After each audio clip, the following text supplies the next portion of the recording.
Hello বন্ধুরা, আসসালামু আলাইকুম। শারমিন কিচেন থেকে আপনাদের সবাইকে স্বাগত। আমি এখন আপনাদের মাঝে শেয়ার করব সজনে ডাঁটা রান্নার রেসিপি। এখানে সজনে ডাঁটা রান্না করার জন্য পেঁয়াজ কুচি করে নিয়েছি, রসুন কুচি, কাঁচা লঙ্কা, আদা নিয়েছি, গরম মশলা, জিরা নিয়েছি। এখন সজনে ডাঁটাটা সুন্দর করে কেটে নিয়েছি, টমেটো নিয়েছি, আলু নিয়েছি।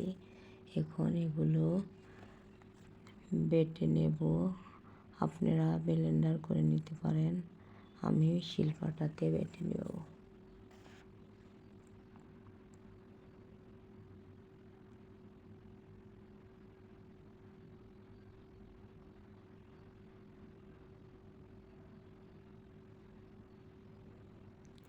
আস্তে আস্তে করে সম্পূর্ণ জিনিস বেটে নিব।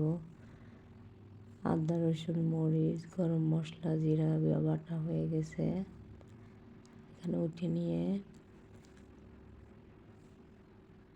এখানে সরিষাটা বেটে নেব। আমি এখানে সাদা সরিষা নিয়েছি, আপনারা কালা সরিষাও নিতে পারেন।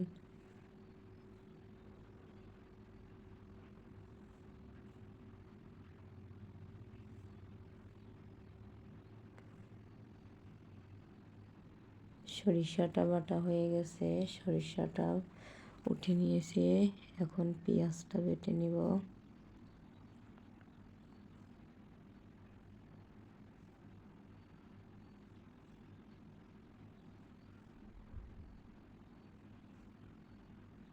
পেঁয়াজটাও বাটা হয়ে গেছে, আমার বাটার কাজটা হয়ে গেছে। এখানে চুলায় একটা কড়াই বসিয়ে দিয়েছি, এখানে তেল দিয়ে একে একে বাটা মশলাগুলো দিয়ে দিব।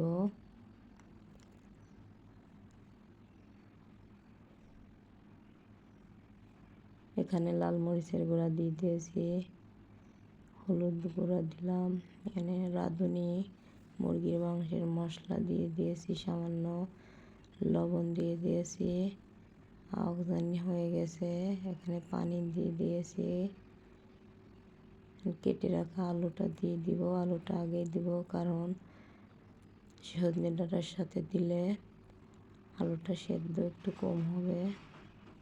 আলুটা ঢাকনা দিয়ে ঢেকে সেদ্ধ করে নেব।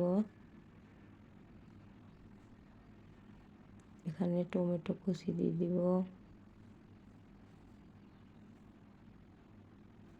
টমেটো কুচি দিয়ে 5 মিনিট আঞ্জা নিয়ে সজনে ডাঁটাটা দিয়ে দিচ্ছি।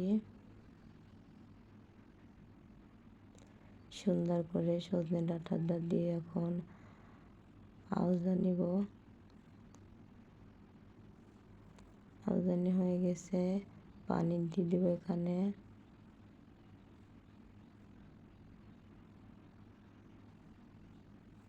দেখুন কত সুন্দর কালারটা হয়েছে। এখানে ঢাকনা দিয়ে ঢেকে দিব। দেখুন কত সুন্দর হয়েছে। এখন আগের থেকে ভেজে রাখা গরম মশলা বেটে দিয়ে দিছি। তারপরে 10-20 মিনিট জাল দিয়ে নামিয়ে নেব। তবে আমার ভিডিওটা যদি ভালো লাগে, দেখুন কত সুন্দর হয়েছে। আপনারা লাইক, শেয়ার, সাবস্ক্রাইব করবেন এবং কমেন্টে জানাবেন প্লিজ। আর নতুন হয়ে থাকলে সাবস্ক্রাইব করে রাখবেন।